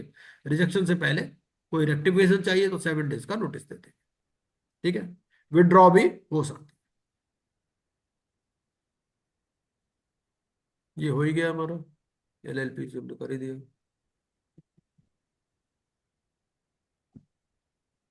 आईआरपी का नाम दे दिया, रिटन कम्युनिकेशन दे दिया, eligibility conditions, proof of payment. ठीक है। सर एक क्वेश्चन है हाँ। यहाँ पे, जो corporate debt special resolution passed होगा उसमें आपका ये 66% वाला नहीं परसेंटेज नहीं नहीं चाहिए। नहीं नहीं नहीं नहीं नहीं नहीं नहीं, देखिए ऐसा है, हमारा सेक्शन 3 सबसेक्शन 37 है। सेक्शन 3 सबसेक्शन 37 क्या बोलता है कि अगर कोई चीज यहां पर नहीं लिखी है तो आपको कंपनीज एक्ट में चले जाना है, पार्टनरशिप एक्ट में चले जाना है, उन एक्ट में चले जाना है। तो स्पेशल रेजोल्यूशन आपकी डिफाइंड है कंपनीज एक्ट में। अच्छा, okay, as per companies act, ठीक है हाँ, वो सर। कंपनीज एक्ट के हिसाब से आपको देखना है। ओके, हाँ ठीक है सर। हाँ। ठीक है जी। तो ये भी हाँ हो जी। गया हमारा। अब मोटा मोटा हमने क्या किया, इस तरह से हमने बड़ी जल्दी सेक्शन 10 तक कवर कर लिया। ठीक है। हाँ जी। अब आपका कोई क्वेश्चन है तो बताइए थोड़ा सा। क्वेश्चंस अगर कोई हैं आपके, या कोई आपको कहीं भी डाउट है तो वो बता सकते हैं। नहीं तो हम क्या कर सकते हैं, एक बार फॉर्म्स पर नजर मार सकते हैं। ठीक है ना। ठीक है सर। ये जो फॉर्म हमने देखे, क्योंकि फॉर्म 1 सबसे इंपॉर्टेंट, इसमें फॉर्म 6 है, क्योंकि फॉर्म 6 के पीछे बहुत सारी इंफॉर्मेशन दे रखी है। तो हम उल्टा चलेंगे, फॉर्म 6 से चलेंगे हम। और ये फॉर्म्स कहां पर मिलेंगे आपको, application to adjudicating authority rules में। ये स्क्रीन में नहीं नजर आ रही है आपको, ये इंडेक्स नजर आ रहा होगा, नजर आ रहा नहीं। Yes sir. Yes sir. हाँ। ठीक है। तो ये आपको एप्लीकेशन टू एडजुडिकेटिंग अथॉरिटी, ये कौन सी स्लाइड पर मिलेंगे, देखिए 161 टू 178। नॉर्मली आपके पास कॉपी वगैरह होती है तो आप उसके ऊपर लिख सकते हो कि 161 टू 178। ठीक है। और यहां से देखो, ये चार चार स्लाइड्स इकट्ठी मूव कर सकती है ना। तो हमने इस पर क्लिक क्लिक किया, इससे क्या होगा, ये चार स्लाइड्स इकट्ठी मूव करेंगी। तो हम पेज डाउन से 161 पर बड़ी जल्दी जा सकते हैं इस तरह से। ठीक है। ये आ गए आपके application to adjudicating authority rules. तो जो एप्लीकेशन लगानी है, मोटी मोटी बातें हमने पढ़ ली हैं। ठीक है। लेकिन इसको डिटेल में थोड़ा सा और देख लेते हैं।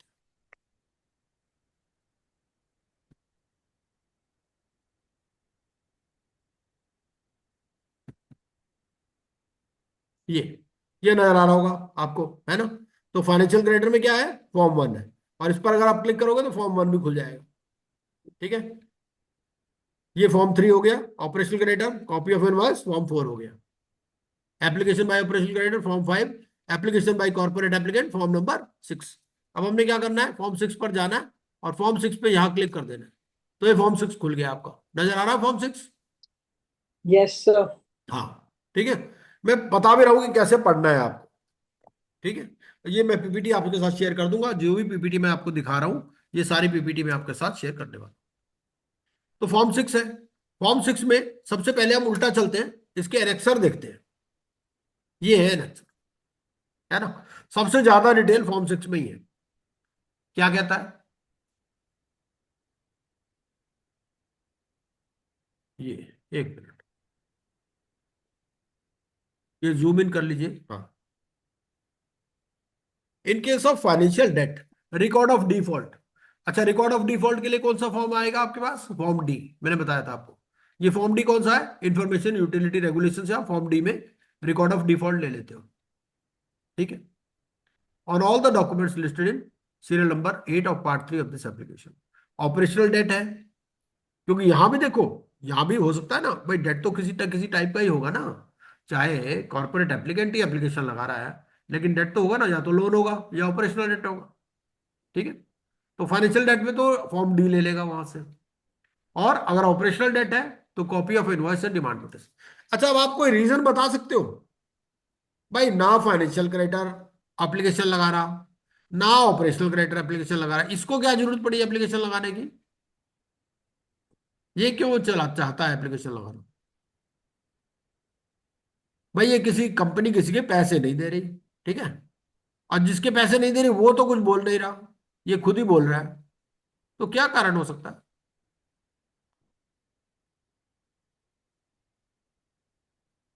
नहीं सर, नहीं पता, आप ही बता दीजिए। क्यों काजल जी, काजल किरण जी, यस सर। क्या कारण हो सकता है? भाई ना तो फाइनेंशियल क्रेडिटर ने कोई एप्लीकेशन लगाई, ना ऑपरेशनल क्रेडिटर ने, खुद ही एप्लीकेशन लगाने पहुंच गया, क्यों भाई? सर माइट सर भी इसको उनका 1 करोड़ का थ्रेशोल्ड नहीं का वो हुआ होगा। है 1 करोड़ का नहीं, वो तो नहीं, सही। 1 करोड़ का थ्रेशोल्ड तो यहाँ पर भी है। हाँ, वो तो यहाँ पे भी है। क्यों नहीं?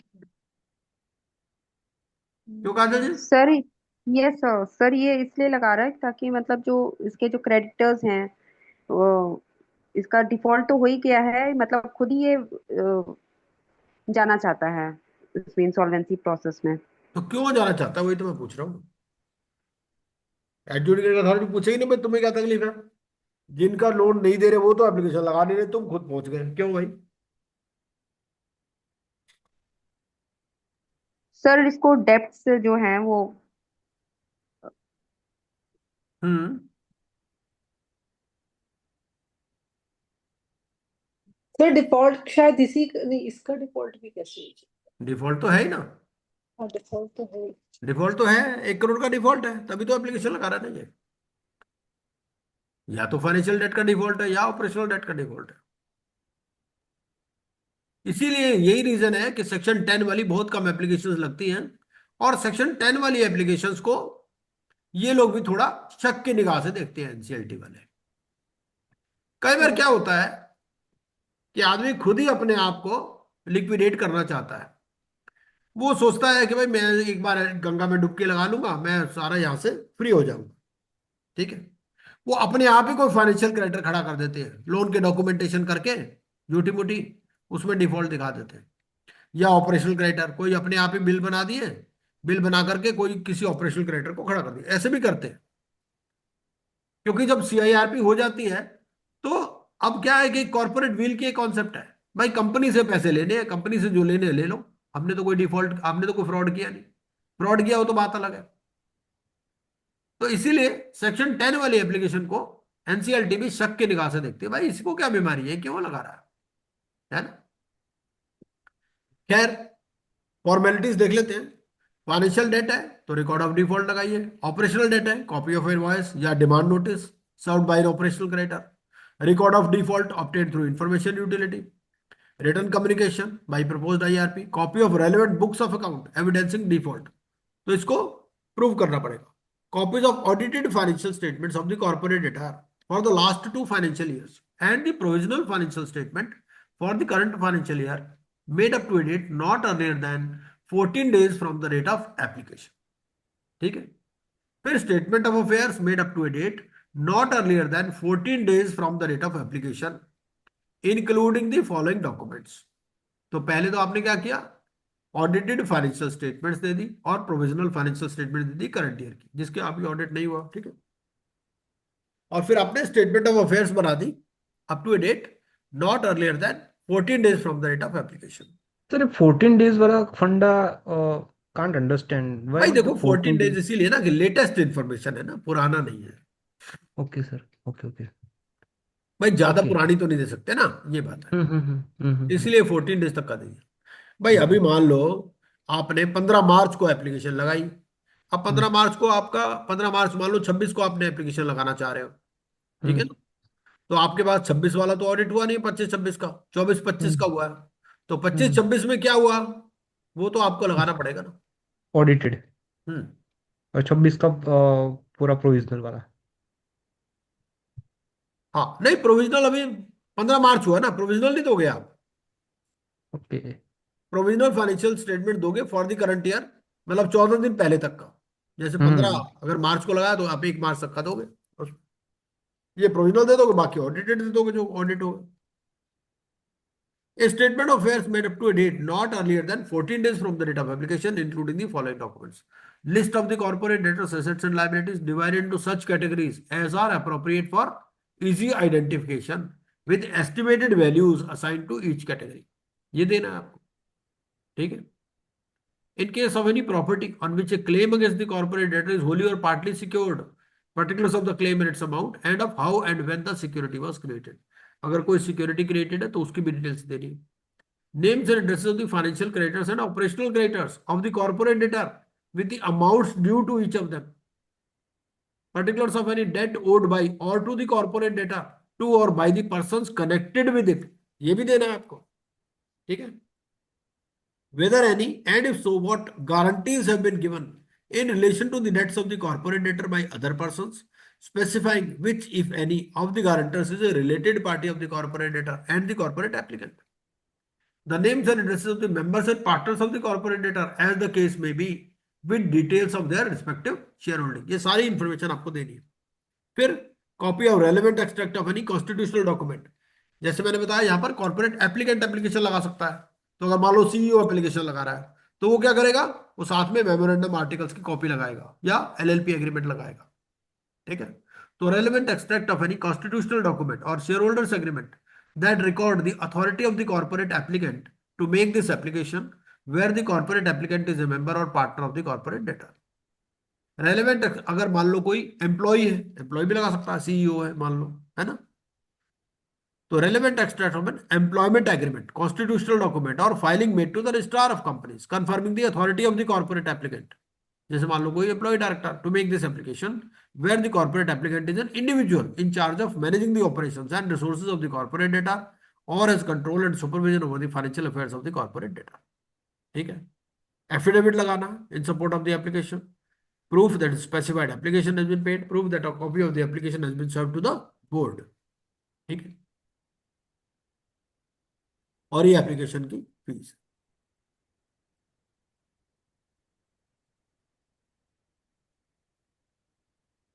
ये फॉर्म है आपका।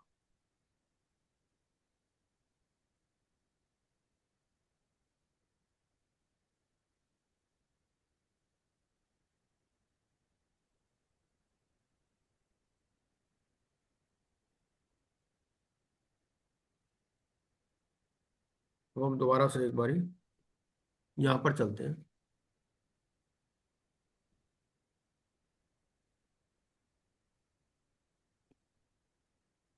तो यहां से थोड़ा सा इसको और देख लेते हैं।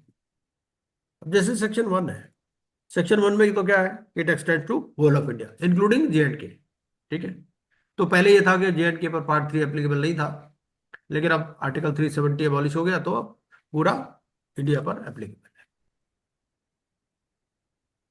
सेक्शन 2 में क्या बोलता है, सेक्शन 2 में बोलता है कि the provisions of this code shall apply to any company incorporated under companies act और under any previous company law, ठीक है। Any other company governed by any special act for the timing in force, except insofar as the said provisions are inconsistent with the provisions of such special act. कई बार क्या होता है, कुछ companies होती हैं जो which are governed by any special act, जैसे LIC है, एलआईसी एक्ट है, ठीक है। फूड कॉर्पोरेशन ऑफ इंडिया है, food corporation of India act है। इस तरह से बहुत सारी कंपनीज हैं, इलेक्ट्रिसिटी कंपनीज हैं, बैंकिंग कंपनीज हैं। तो वो क्या कहता है कि भाई अगर कोई कंपनी है, अगर उसमें भी कुछ इंसॉल्वेंसी से रिलेटेड सेक्शंस है, कुछ प्रोविजंस है, तो अगर उसमें स्पेसिफिक प्रोविजंस है तो वो ओवरराइड करेंगे, अदरवाइज आईबीसी वाले प्रोविजंस ओवरराइड करेंगे। फिर LLP, such other body corporate incorporated under any law for the timing in force. अब इसमें डी पॉइंट में क्या देखना है आपको, मेन बात क्या है, such other body corporate incorporated under any law, मतलब ये इंडिया में भी हो सकता है और बाहर में भी हो सकता है, लेकिन उसके लिए सेंट्रल गवर्नमेंट को नोटिफिकेशन इशू करना पड़ेगा। Personal guarantors to corporate debtors. अब आप यहां देखोगे कि ये ई और जी, कुछ जी में दे रखे हैं। जी में क्या दे रखा है, individuals other than the person referred to in clause, इनको अलग कर दिया और पर्सनल गारंटर्स को अलग कर दिया। क्यों अलग कर दिया, ये अलग इसलिए कर दिया कि वो ये कहता है, अगर आप सेक्शन 1 देखो, यहां सेक्शन 1 का प्रोवाइजो देखिए, ये यहां पर इसको आपको इसका आंसर मिलता है। जस्ट सेक्शन 1 का प्रोवाइजो क्या कहता है, provided that different dates may be appointed for different provisions of this code and any reference in such provision to the commencement of this code shall be construed as a reference to the commencement of that provision। Section 1 में 3 के नीचे जो proviso लिखा है, इसका क्या मतलब है, इसका मतलब यह है कि पूरे प्रोविजंस के कोड एक बार में लागू नहीं होंगे, ठीक है, और डिफरेंट डेट्स इसके लिए देंगे। तो अभी क्या है, पर्सनल गारंटर्स, अब ये पर्सनल गारंटर्स और इंडिविजुअल्स क्यों अलग अलग किए हुए, इसलिए कि पर्सनल गारंटर्स के लिए डेट नोटिफाई हो गई, ये प्रोविजंस इफेक्टिव हो गए, पर्सनल गारंटर्स कॉर्पोरेट डेटर्स के लिए रूल्स और रेगुलेशंस आ गए, लेकिन जो इंडिविजुअल्स हैं अदर देन पर्सनल गारंटर्स, उनके लिए रूल्स और रेगुलेशंस अभी नहीं आए, ठीक है, सिर्फ सेक्शन है in relation to their insolvency, liquidation, voluntary liquidation और बैंक्रप्सी एज द केस में भी, ठीक है, पार्टनरशिप फॉर्म्स एंड प्रॉपर्टी, ये सेक्शन 2 है। सेक्शन 3 में क्या बोलता है, डिफरेंट डेफिनेशंस है। जो इंपॉर्टेंट डेफिनेशंस है वो अभी हम अभी पढ़ लेंगे, बाकी डेफिनेशंस जैसे जैसे जरूरत पड़ेगी पढ़ लेंगे। सबसे पहली बात, एक तो है वर्ड क्लेम, एक है वर्ड डेट, ठीक है। अब क्लेम और डेट में क्या फर्क है, क्लेम तो देखो ऐसा, अगर आपको कंपनी से पैसा लेना है, आपने कंपनी को कुछ दिया है, चाहे गुड्स दिए या सर्विसेज दी या लोन दिया, चाहे वो डिस्प्यूटेड है अनडिस्प्यूटेड है। अभी हम पढ़ रहे थे कि अगर डिस्प्यूटेड है तो आप एप्लीकेशन नहीं लगा सकते, ठीक है, लेकिन अब एक बार कंपनी अगर सीआईआरपी में चली गई तो जिसका डिस्प्यूटेड डेट है वो भी तो अपना क्लेम फाइल करेगा ना। तो क्लेम फाइल करना अलग बात है और एप्लीकेशन लगाना अलग चीज है। ऐसा हो सकता है कि आपका क्लेम तो है, मान लो आप ऑपरेशनल क्रेडिटर हो, ठीक है, आपका कोर्ट केस चल रहा, आपने 2 करोड़ रुपए कंपनी से लेने हैं, तो ये बात तो है कि आप एप्लीकेशन नहीं लगा पाओगे एज ऑपरेशनल क्रेडिटर, लेकिन जब कंपनी की सीआईआरपी शुरू हो गई तो फिर आप अपना क्लेम तो फाइल करोगे ना, तो ये क्लेम है, ठीक है। तो क्लेम अलग चीज है, डेट अलग चीज है। कॉर्पोरेट पर्सन की डेफिनेशन हमने पहले ही पढ़ ली, ठीक है, कॉर्पोरेट डेटर की डेफिनेशन हमने पढ़ ली। Corporate debtor means a corporate person who owes a debt to any person, ठीक है। अब हम पढ़ते हैं क्रेडिटर की डेफिनेशन। क्रेडिटर क्या कहता है, creditor means any person to whom a debt is owed and includes financial creditor, operational creditor, secured creditor, unsecured creditor and a decree holder. तो क्रेडिटर में सारे के सारे आ जाते हैं, ठीक है। और डेट क्या है, that means A liability or obligation in respect of a claim which is due from any person and includes a financial debt and operational debt। और डिफॉल्ट क्या है, डिफॉल्ट ये है कि नॉन पेमेंट ऑफ डेट, भाई date आपका due था और आपने पेमेंट नहीं किया तो डिफॉल्ट, ठीक है।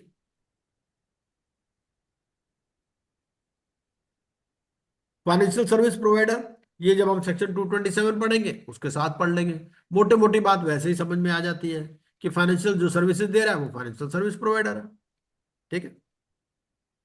पर्सन की डेफिनेशन हम पढ़ चुके हैं। Property, property includes money, goods, actionable claims, land and every description of property situated in India or outside India and every description of interest including present और फ्यूचर और वेस्टेड और कॉन्टिंजेंट इंटरेस्ट, सिक्योरिटी इंटरेस्ट। और last definition हमारी क्या कहता है ये, words and expressions used but not defined in the code. लेकिन ऐसे बहुत सारी चीजें हैं जो कोड में डिफाइंड नहीं है, लेकिन कॉन्ट्रैक्ट एक्ट में डिफाइंड है, पार्टनरशिप एक्ट में, सिक्योरिटीज कॉन्ट्रैक्ट रेगुलेशन एक्ट में, सेबी एक्ट में, RDP act, LLP, companies act. तो वहां से आप डेफिनेशन देख लो, वहां भी नहीं मिलती तो जनरल क्लॉजेज में देख लो, ठीक है ना। तो ये मोटा मोटा आपने सेक्शन 3 तक देख लिया। उसके बाद सेक्शन 4 बोलता है, सेक्शन 4 में डिफॉल्ट की बात करते हैं, क्योंकि ट्रिगर पॉइंट क्या है, ट्रिगर पॉइंट आपका डिफॉल्ट है, और वो 1 करोड़ है नॉर्मल केसेस में, और प्री पैक में 10 लाख। ठीक। सेक्शन 5 में भी कुछ डेफिनेशन है। कॉन्स्टिट्यूशनल डॉक्यूमेंट अभी हमने रेफरेंस देखा फॉर्म 6 के अंदर, ठीक है। Corporate guarantor, financial debt. Financial debt क्या है, बेसिकली फाइनेंशियल डेट की डिटेल डेफिनेशन है, लेकिन मोटी बात क्या है, आपने पैसा दिया हुआ है कंपनी को, तो वो फाइनेंशियल डेट में आता है, और होम बायर्स भी फाइनेंशियल डेट में आते हैं। ठीक है। बाकी डेफिनेशन जैसे जैसे जरूरत पड़ेगी वैसे वैसे हम पढ़ते रहेंगे। रिलेटेड पार्टी की डेफिनेशन क्या है, रिलेटेड पार्टी में बेसिकली क्या है, रिलेटेड पार्टी में ये है कि भाई यू आर रिलेटेड इन सम वे, या तो आपका डायरेक्ट रिलेशनशिप है, जैसे अगर कंपनी है तो आप उसके डायरेक्टर हो, है ना, या रिलेटिव ऑफ डायरेक्टर हो या पार्टनर, या फिर आपकी कोई शेयर होल्डिंग है ना। बेसिक बात क्या है, रिलेटेड पार्टी क्यों इंपॉर्टेंट है, डेफिनेशन इंपॉर्टेंट इसलिए है कि you are able to influence the decision making ability of that company. तो हो सकता है आपको कुछ फेवर कर दिया हो, तो रिलेटेड पार्टी को हमने ज्यादा अच्छी निगाह से देखना है। हमने ये देखना है कि भाई इसके साथ अगर कोई ट्रांजैक्शन हुई तो उसको हम ज्यादा गौर से देखेंगे, ऐसा तो नहीं कि इसको फेवर कर दिया, ठीक है ना। उसके लिए अगर कोई लुक बैक पीरियड भी कहीं पर है तो वो ज्यादा है, अदर देन रिलेटेड पार्टी कम है, रिलेटेड पार्टी के लिए ज्यादा है। ठीक है, रिलेटिव भी है उसके अलावा। तो ये कुछ डेफिनेशन है। फिर सेक्शन 6 क्या बोलता है, सेक्शन 6 बोलता है कि भाई आप एप्लीकेशन फाइल कर सकते हो जब डिफॉल्ट हो गया। कौन कौन फाइल कर सकता है, financial creditor, operational creditor, corporate. Section 7 हमने पढ़ लिया, है ना। सेक्शन 7 में financial creditor singly, jointly, home buyers, class of creditors file कर सकते हैं। एप्लीकेशन फॉर्म हमने देख लिया। सेक्शन 8, सेक्शन 9 ऑपरेशनल क्रेडिटर के बारे में हमने पढ़ लिया, और सेक्शन 10 कॉर्पोरेट डेटर के बारे में हमने पढ़ लिया। ठीक है, तो आज तक की कथा यही समाप्त करते हैं। सेक्शन 10 तक हमने मोटा मोटा कवर कर लिया है, तो कल हम सेक्शन 10A ऑनवर्ड्स कर लेंगे। कल मतलब परसों, है ना। आज ट्यूसडे है तो थर्सडे को क्लास होगी, तो थर्सडे को हम सेक्शन 10A कर लेंगे। तो ग्रुप में ये मैं सारी पीपीटी और रिकॉर्डिंग में डाल दूंगा, और कोई क्वेश्चन अगर आपका हो तो ग्रुप में भी आप हमसे पूछ सकते हैं। ठीक है, सर क्लासेस रोज रहेगी या? क्लास रहेगी टीटीएस ट्यूसडे, थर्सडे और सैटरडे। उसके अलावा क्या होगा, मैं आपको ना रिकॉर्डिंग भी भेजता रहूंगा, पुराने वाले रिकॉर्डिंग भी बहुत सारी, क्योंकि देखो कोई भी क्लास जितनी मर्जी कर लो, पूरे में तो सिलेबस हो नहीं सकता, है ना। तो मैं सेक्शन वाइज भी आपको अलग अलग वीडियो लेक्चर्स भेजता रहूंगा, वो भी आप देखते रहना अपने हिसाब से। तो मोटा मोटा मैंने अपने हिसाब से आज सेक्शन 10 तक कवर कर दिया है, और इस तरह से कवर करेंगे तो ज्यादा अच्छा रहेगा। क्योंकि क्या होगा, जब हम केस स्टडीज करेंगे ना, तो केस स्टडीज में दोबारा हम इन सेक्शंस पर आएंगे, जहां जहां जो सेक्शन पढ़ने की जरूरत पड़ेगी दोबारा पढ़ेंगे, तिबारा पढ़ेंगे, 4 बार पढ़ेंगे, क्योंकि 4 बार पढ़ेंगे तभी हमें समझ में आएगा। ये आप समझ लीजिए। सर एक क्वेश्चन कि हम लोग ऐसे कर सकते हैं कि रोज एक एक केस स्टडी में, अगर हमें केस स्टडी मिल जाए तो रोज एक एक कोई केस लॉ या केस स्टडी कर लें रिलेट करके, तो वो हाँ इजी। देखिए, ऐसा है मेरे हिसाब से ना, कोई भी केस स्टडी ना एक सेक्शन पर नहीं होती है। ओके। उसमें क्या होता है, बहुत सारे सेक्शंस होते हैं। मैं ये कर सकता हूं कि मैं आपको सेक्शन वाइज एमसीक्यू दे सकता हूं फिलहाल, हाँ जी। क्योंकि सर देखो वो बहुत टफ थे जो, जो आपने दिए थे, वो तो सेक्शन टू सेक्शन बहुत स्पेसिफिकली सेक्शन सब सेक्शन था जो आपने मेरे को सॉल्व करने दिया था, आज मैं कर रही थी। हाँ कोई नहीं, कोशिश करिए जितना होता है। हाँ हाँ जी। हाँ हाँ, कोई बात नहीं, कोशिश वो है ना, वो आप जब पूरा डिटेल में पढ़ोगे वो आपको फोर्स कर देगा पूरा डिटेल में पढ़ने के लिए। यस सर सर, आपने यही हो रहा है। सर आपने जो इनिशियली बताया हाँ एग्जाम देने के लिए कोई ट्रेनिंग की 50 आवर ट्रेनिंग है, वो क्या है सर? वो क्या नहीं, था? वो तो अभी नहीं करनी है। जब ये आप एग्जाम पास कर लेते हो, जब आप एनरोलमेंट के लिए अप्लाई करते हो, तब वो 50 आवर्स की ट्रेनिंग होती है। उसमें वो एक हफ्ते के अंदर पूरी ट्रेनिंग करा देते हैं। उसमें वो बताते हैं भाई एनसीएलटी में आपको कैसे अपीयर होना है, कैसे फाइल बनानी है, वो सब चीजें वो बताते हैं। अच्छा। हाँ। और सर ये एग्जाम कब होती है जनरली? एग्जाम तो डेली होती है। जैसे पिक्चर देखनी है आपने, भाई एग्जाम क्या है, एग्जाम में तो जैसे आपने पिक्चर देखनी है, आप डिसाइड कर लेते हो मुझे फ्राइडे को जाना है, तो ऑल वर्किंग डेज पर एग्जाम होता है। डेडिकेटेड सेंटर है। आप पेमेंट करो फीस की, अगर स्लॉट अवेलेबल है तो दे देगा। ये पेमेंट क्या कहाँ पे करनी होती है सर? एमसीक्यू की वेबसाइट पे? आईबीबी की वेबसाइट पे, वो मैं जो सिलेबस में डाल दूंगा, सिलेबस पे लिंक दिया हुआ है, उस लिंक के थ्रू आप पेमेंट कर दो। पहले आपको यूजर आईडी क्रिएट करना होता है, जैसे जीएसटी साइट पे करते हो ना। आपको अपना पैन नंबर हाँ। डिटेल्स वगैरह डालनी है, बेसिक डिटेल्स डालनी है। तो आपको यूजर आईडी पासवर्ड मिल जाएगा। यूजर आईडी पासवर्ड क्रिएट करके उसके बाद में आप पेमेंट कर दो। पेमेंट करने के बाद में आपको स्लॉट दिखा देगा। वो आप कर सकते हो। मैं नरेंद्र जी का रेफरेंस, आपको नरेंद्र जी का नंबर शेयर कर दूंगा। नरेंद्र जी को आप जानते ही होंगे शायद, नहीं? Okay sir, thank you sir. नहीं भी हाँ जानते सर, तो मैं। हैं? कर देंगे सर, पूरा हेल्प करेंगे सर, चिंता मत हाँ, करो बस सर। बस बस, और क्या है। हाँ सर। हाँ हाँ, सर। ठीक। हाँ, थैंक यू सर। हाँ thank sir. You sir, thank you sir. Okay okay. Thank you. Thank you. तो ये विन 10 के नाम से कौन आ रहा है? विन 10 वाला ये कुछ बताया नहीं। विन 10 कौन? आप मानेसर से हो क्या? ट्रिपल आईपी से? ये मेरा है सर, दीपक दीपक राणा का। अच्छा, विन 10 आपका है क्या? अच्छा, हाँ तो जी। दीपक राणा, आप तो अपने नाम से आ रहे थे। अच्छा, दो जगह हाँ से वो लॉगिन किया मत होगा आपने। कर दिया, हाँ जी। अच्छा, तो आप ऐसा कर दिया करो ना, आप इसको रीनेम कर दिया करो। हाँ जी। ठीक ठीक है। ओके ओके ओके जी, good night. Thanks sir, good night sir, ठीक है, नाइट। Good night.